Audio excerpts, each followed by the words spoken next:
Alright, y'all, welcome back. Random TV Reviews, your girl Annette. Your boy, standing live. If loving you is wrong, I'm not sure. If I want to be right.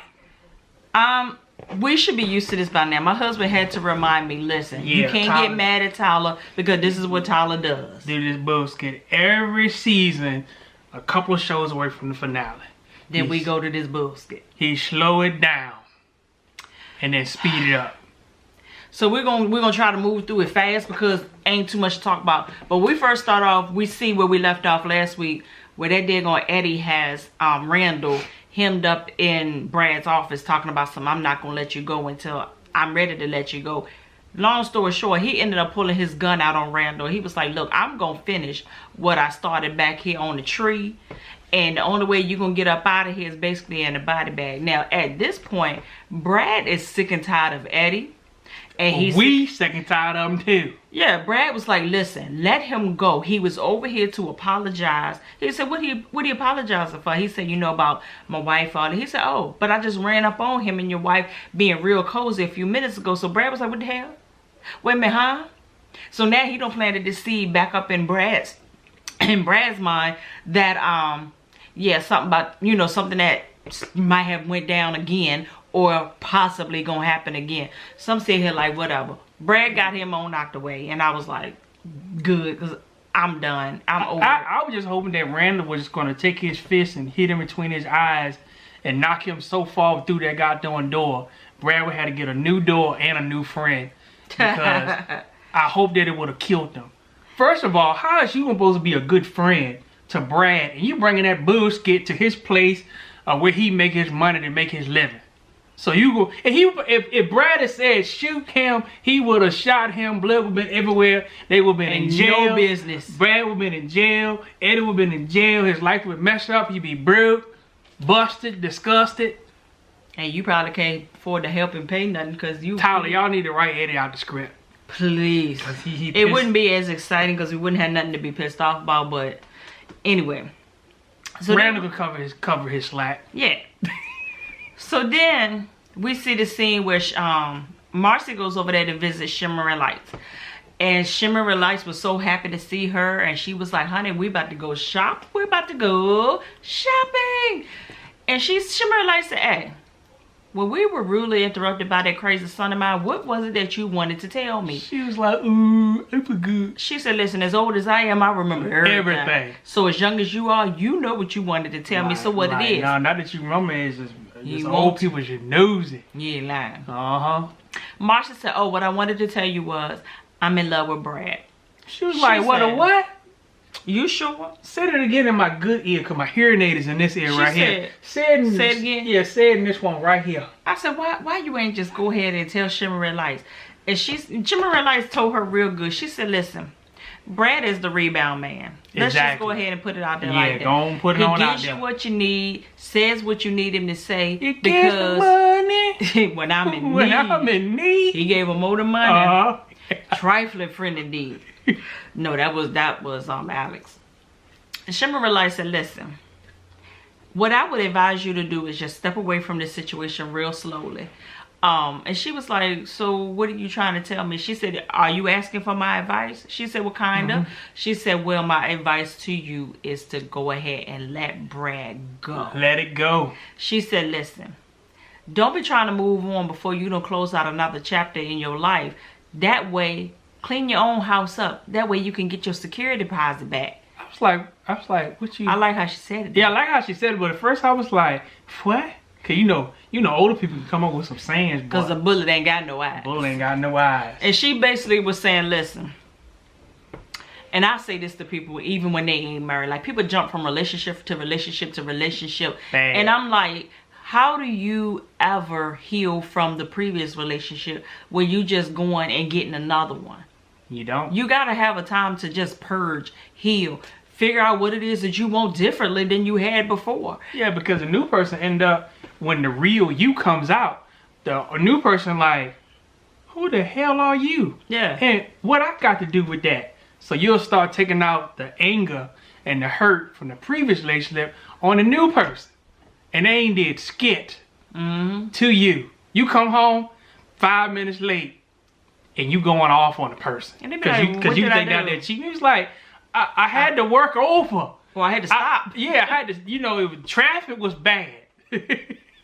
But that old dude messed you up so goddamn bad. This new dude got to pay for it. And somebody asked me once before. They asked me, said, I think I was at work.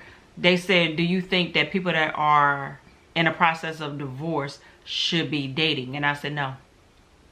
I said, I don't believe you should date until you are divorced, signed, sealed, delivered. I'm yours. And I said, I believe that because there has to be a process of you just being by yourself. Yeah, you have to still get over the other. You still got to give over the other person. Yeah, give yourself enough time and respect to close that out, so that you can go into a new relationship free and clear. And have that other person get your deposit back. Yeah, get your deposit back, and now that other person can go in there securely with you, because as long as you in there, they could be like, "Oh, she might be trying to go back." You know what I mean? Any sign of it, they may, okay, is it really over, or is this a string along? Yep. So that's what Shimmer realized, to tell her, look, close this house out, make sure it's clean, make sure you mop dust and all that, get all the furniture out there so you can get that deposit back. Exactly. So then we see the doctor, the crazy looking doctor. I did want to say this before we move on. What's that? I love how their relationship changed. Me too. To the point where she able to come in and tell his mama that she in love with another man. Mama would have shot you. An episode ago. About season ago, she would have shot your tail saying stuff like that. But it's amazing how God can turn stuff around. Won't he do it? That had to be God. Had to be. Anytime you could talk to the ex-mama about your problem and your new skit, I'm like, But I done seen that in real life though. Don't I got a cousin going through that right now? I done seen it in real life. Matter of fact, I seen in real life that the mama can't stand the son or the daughter no more and love the freaking boyfriend or girlfriend they had better than them. Where they do that at? I got a cousin going through it right now. I ain't gonna get into it. But so Alex crazy doctor calls and was like, listen, I heard you got a whole lot of trouble in paradise. Would you like to come up here and see your son? And she was like, what you mean? Can I come up there and see my son? She said, listen, I'm caring for your son up here. I called to the judge and told the judge that you had to come over here and breastfeed this baby. So get your tail over here if you want to spend some time with the baby. Bullshit. I said, you know what? I said, that's bullshit. Really? Yeah. Really, if you don't put that baby on some Enfamil with iron or Similac with iron or sensitive stomach and keep it moving, keep it pushing, why is everybody giving this chick a pass? Everybody's giving her a pass. For everything. I'm like, if you gonna give her that privilege to come and see the baby, you ought to give freaking Randall the same goddamn privilege to come and visit the baby. Because the goddamn judge took the baby away from both of them suckers. That's it. So now you gonna step in and you knowing the situation because you knew about the multiple babies, multiple partners. And she knew about the bullshit that happened in the room. So you still gonna call her over to come see the baby, and you lied. Lied like, look, Randall should come up there and just pull his tit out. And be like, I can feed the baby. What's good enough for the goose is good enough for the gander. Cause he gonna find out. He gonna find out that the doctor called up there. He gonna, why'd you do that? So she has to find a ride because she ain't got no car now. So she calls Espresso. She real black right now. Espresso was like, look, I'm at work. What you was? She said, listen, I need you to pick my kids up and take me. That's real black. That's some black stuff for you right there, boy. So I guess Espresso did it because she ended up at the hospital. And this is when it got real, y'all. When it was time for them to depart. See, this doctor is trying to coerce her into a story of why is it that Randall should not be the guardian of this baby. Give me one reason why he shouldn't be a good father. She wouldn't come out and tell her that, but she kept probing for information about why do you gonna think he's a good. And Alex so stupid, she just couldn't come up with anything. She don't got nothing on him. She really don't have it. She don't have it. He's crazy as hell. She could have he said crazy, that. yeah, but she can't say that because he would come right back and say, your parents tried to kill him. So he got something on you. So while she's talking to the doctor, and she go ahead and, say her goodbyes to the doctor, whatever, Here comes Marcy. This is the best part of the night right here. Lord have mercy. This Marcy is the best said, part. So the doctor looks over there at Marcy and said, how is that baby coming along? Alice said, she said, oh, you didn't know? She said, so do y'all know each other? Marcy said, let me go ahead and tell you. That's the bee that got pregnant by my husband. But now, I'm pregnant with her husband's baby. And the doctor like, huh? What the hell is going on right here? Huh? And she said, so you thought you were the only one that can do this? I can tell you. I'm going to do it too. So Alex, she's so upset now. She got to get on the elevator. And Marcy gets on the elevator. And she taunts her all the way down. It was a long elevator ride too. What did she say so much? I had to write the skit down. She said, did Brad used to do that thing? You know that thing that he used to do? She whispered in her ear. She said, I think that's the one. That got me pregnant. That's the baby maker right there. Yeah. She said, Lord have mercy. I can't wait till I have this baby. She said, I think I'm going to name the baby Brad. Did y'all see them doctors back there? They was like, what kind of bull is this? Like, so then Marcy turns around and looked at the doctors and said, hey, did y'all know that this bee right here was sleeping with my husband and had a baby? And yeah, and I slept with her husband too. And I'm pregnant. I'm pregnant. But I'm a good person. So, you know, don't judge me. It's gonna be okay. Alice was so messed up. Alice had to jump off on the wrong floor. Yep. She said, but this ain't your floor. Bye, baby. Alice said, I'm gonna take the stairs all the way the rest of the way down. Them doctors was back there cracking. Good for her. Good for her. Good for her. Because she don't need a pass right now. She need all hell to break right on loose. Come down on her. Matter of fact, life need to show her an enemy in the likeness that she ain't never seen before. I'm ready for that show to come back on. Yes, indeed. So Joey's probation officer. Now, mind you, did y'all remember that this probation officer has a crush on Natalie? Indeed. So and Lucius, no. Lucian. I mean, too many Lus. It's too many. Yeah. So he comes over there to speak about the probation, but he really didn't come over there to speak about the probation. What he really came over there to do was have a little peek at Natalie. But Lucian curved all of that. All of it. Lucian was like, listen, so what are you going to do to help my son? And he was like, basically, it's out of my hands. It's got to be, you know, it's up to the court. It's up to the judge. Why did you come? Why did you come? Why'd you come over? So Natalie's trying to butter the dude up. Was like, make him coffee. Did it? And she was like, would you like some sugar? He was like, no, I like it black. Lucian was like, get your way out my goddamn house. He said, can you help Joy get out or not? He said, no, get your way out of my house. I said, you know what? Yes. So then Natalie gets in her feelings about how Lucian handled it. And you know how she always reverts back to, well, Mr. $200,000 in the bank. You did this and you did that. He said, used to have $200,000 in the bank. She says, so what you talking about? He said, well, look at this house. You know, I bought this house and paying Joy bills. So she was like, so this when she got all moist. She said, she said, oh, you paying his bills? He said, well, paying on them. You know, I made that payment arrangement. Yeah, I'm I know some people. I pay $50 a week. Yeah. So she was like, oh, okay. Never mind, Daddy. Would you like to break this bed in? She said, I got an OG for a man. And he said, you better recognize when you got one. You about ready to lose him. I'm sick of her. You about ready to lose him. You this close. That close. Miss Diane, she upset because the hearing ain't go the way she wanted to for her son Terrell. And she calls Callie all upset, talking about some, you called down there and got something arranged, whatever.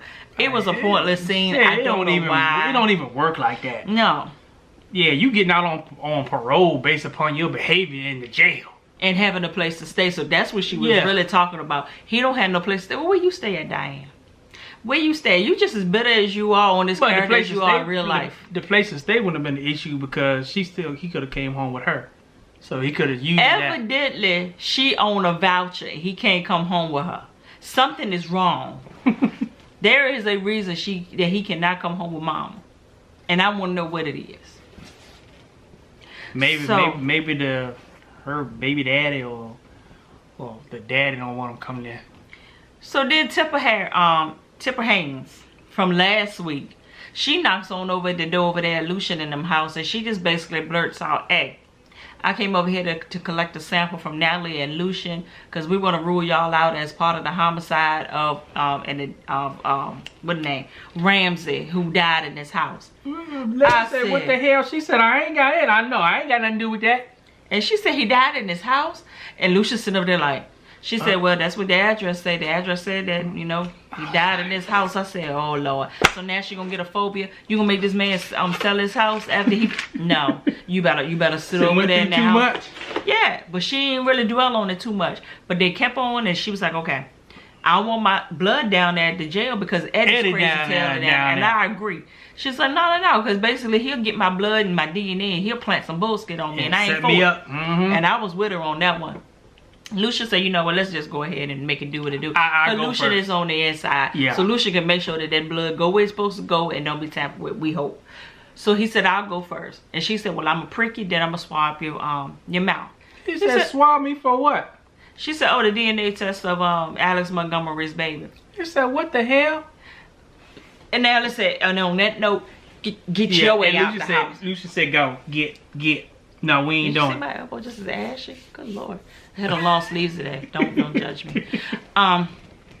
Yeah, said, "Get up out of here." And then she looks at Lucian and said, "So you sure you ain't that baby's father?" Lucian looked at her like, he ain't even answer. Really? So we just been through this outside. You went, Alex even told you it wasn't my baby. Mm-hmm.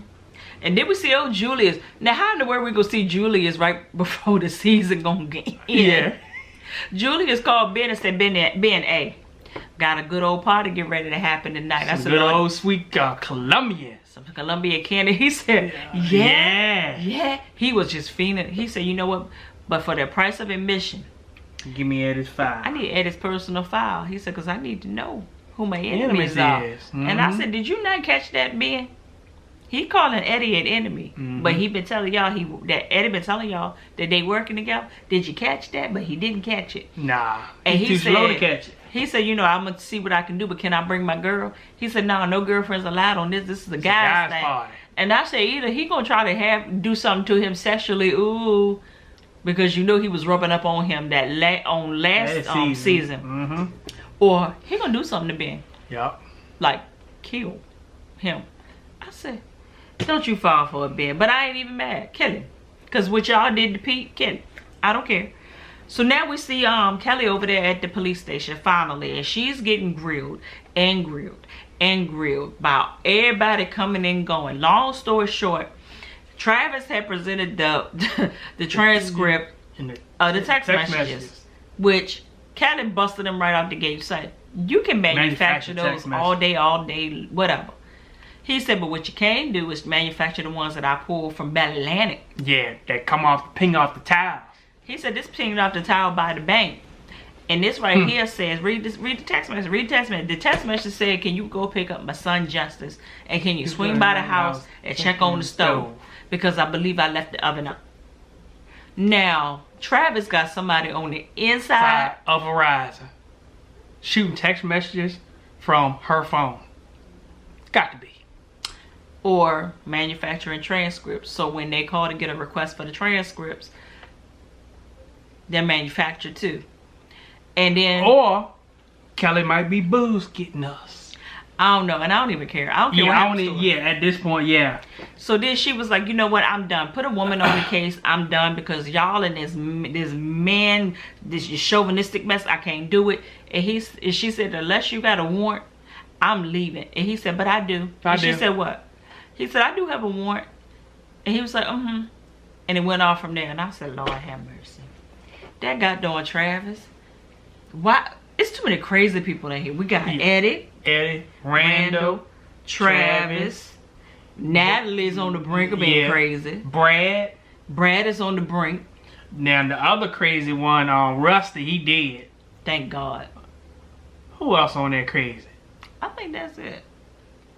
Did we say Julius? He crazy. Oh yeah, Julius. Julius, he crazy. Yeah. So this won't nothing, y'all. So I'm going to bed. Straight from the VA. That dirty, dirty South. Two up, two down. Holla.